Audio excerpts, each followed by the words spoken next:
Hello, everyone. My name is Nick Infernus, and after 2 whole months, it is time for the temporary return of Miscellaneous reviews. I say temporary because, given what's coming up this year, I have no idea when I'm going to do another one of these. For all I know, it could be a good bit, but at the very least, it does diversify my content just a little bit, even if I don't tend to watch a lot of non-comic book stuff. I can at least guarantee that by the end of this year, there will be at least, 10 things that I can do this show for. But in the meantime, let's just focus on the subject of this video, Transformers Rise of the Beasts, which, fun fact, is actually the first Transformers movie that I've seen in a theater. And as soon as I say that, this is literally my first take of this video, and the moment I open my mouth, I just remembered that I saw the 86 movie back in 2021. Why do you guys watch me? But this is the first live action Transformers movie that I saw in theaters. Alright, there you go. Fix the mistake. And I'd say overall it was a really fun experience, though there were some issues I had leaving the theater. Nothing that took away from the overall experience of watching it, but just some things that made it less than great. But let's start out with the things that would have made it great if not for those issues. So, I've seen a lot of movies, obviously, but I don't see a lot of movies where you have two main characters whose character arcs are practically interwoven. And that's the case with our two leads here, Optimus Prime and Noah Diaz. At least I think that's his last name. I forget. The thing with them is that they both know of this threat that's coming to destroy the Earth, and they both want to do whatever they can to save their own species. They're not worried about all living things, they're only worried about their own species.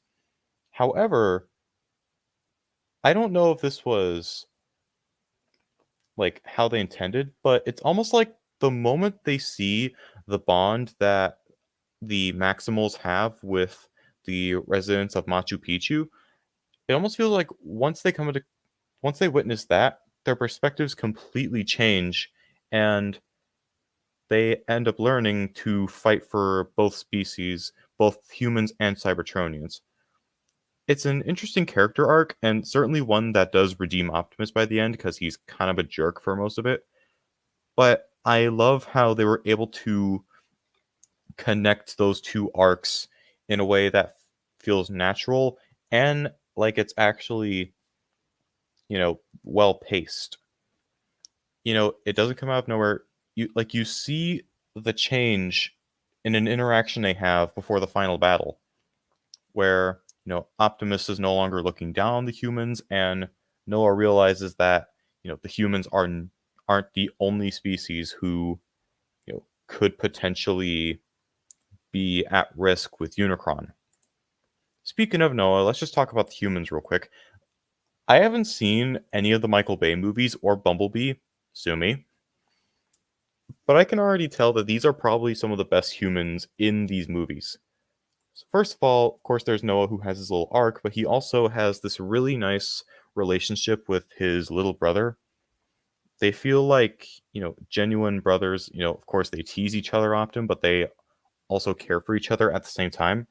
And Elena actually proves to be very useful because of the research she's done on the Air Razor statue that was holding the transwarp key. That did not need to be a run-on sentence, and yet it was, and I'm not about to re-record this whole episode just to fix that. I also thought that Mirage was a very charming and likable character. My mom told me after the movie that he was her favorite character, and I can see why. He has this natural swagger to him, and I credit that completely to Pete Davidson's performance. Quite possibly the most overhated actor in all of Hollywood. What is people's deal with that guy? Seriously. Scourge was also a very menacing villain. Like, I haven't shared anything about this yet, but my Halloween Darkseid character, who I do plan on commissioning a model for, is actually based on Scourge with some touch-ups here and there, but it is mostly based on Scourge, and I am really looking forward to getting that model made because I love the character's design, and Again, Peter Dinklage gives a great performance as the character, even with all the mechanical filters over his voice. Like, it's still a really good and menacing performance. Not to mention that he turns from a semi truck from hell, so he also has that going for him. Last thing I'll say in the good area is that I really liked, even though two of them barely spoke, I did like the sort of bond that the Maximals had, where even though they are a team, they also feel like a genuine family, especially with the relationship between Primal and Airraiser, and also the alluded relationship between Primal and Ape Link, even though Ape Link doesn't last that long. One of my favorite parts of the movie is actually when Airraiser is infected by this rusty plague that Scourge infects her with, and Primal is basically forced to, kill this person who he's really close to. And even though he's a gorilla, you can still see the sadness in his face, knowing that this is what he has to do. And that was probably the most emotional moment for me in the movie because it's just such an expressive face. And it actually hurt to, you know, see that happen. But I always find it impressive when they're able to, make animals really emotive and expressive. Now, while there was a lot that I liked about this movie, there were also, I'd say, an equal amount of things I could say that are bad, though they are very small things. It's just that it's inches adding up into feet. So, the first thing I'll bring up is the elephant in the room, or I guess the Volkswagen van in the room, or Volkswagen bus. Wheeljack is a walking plot hole. What do I mean by that? Simple. Corporate wants you to tell the difference. Wait, no. Corporate wants you to tell them how these two are the same character. Yeah, I can't exactly do that because I don't know how. How is this guy the same as this guy? And like, I get it that the live action movies have always, been changing up characters. There are people who say that Sentinel Prime in Dark of the Moon should have been Alpha Trion. People saying that Hound in Age of Extinction should have been Bulkhead. Mirage in this movie should have been Jazz. And I even heard someone say that this guy should have been either Perceptor or Beachcomber. But he's supposed to be this version of Wheeljack from Bumblebee, the predecessor. Yeah, the predecessor of Rise of the Beasts. How did this happen? What? How? How do you go from G1 accurate Wheeljack to, this new version who acts nothing like this guy did in his admittedly small screen time, but considering that he was shooting guns, I doubt that he was a nature-loving pacifist.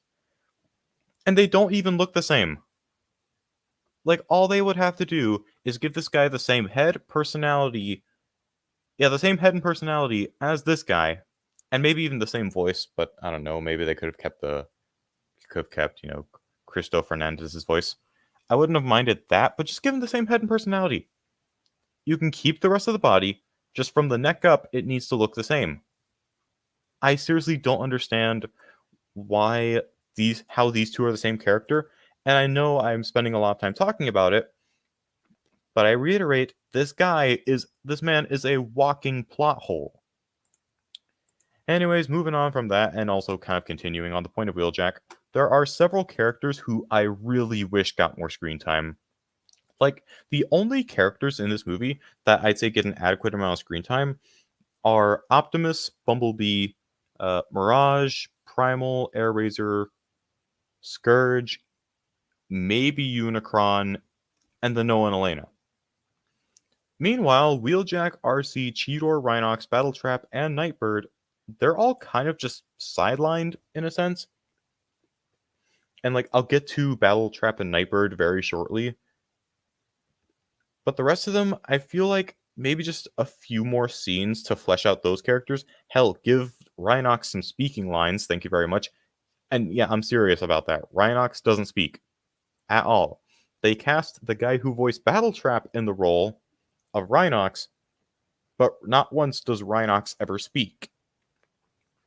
Which is a shame because I think the voice actually could have suited the character. Now, also talking about the Terracons there, I don't remember if it was just Scourge that this applied to, or if it was all three of them, if it was Scourge, Battletrap, and Nightbird. But very early on in the movie, it's implied that they're immortal because of their alliance with Unicron. That is probably just Scourge, but it still doesn't change that I feel like all three of them went down way too easily. Excuse me.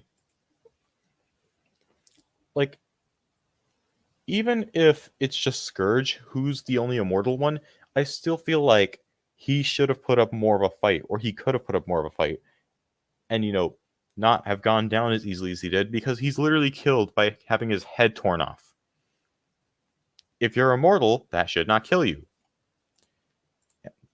The last big thing is that the ending kind of sets up this Hasbro cinematic universe by having Noah, be sort of recruited by G.I. Joe. And, I'm down for more MCU. I'm down for the DC. I almost said the DCEU, but that's ending in December. The DCU, I don't think we need an HCU. I don't know why that was hard to say, but yeah, I don't think we need another cinematic universe, especially after, the DCEU went so poorly.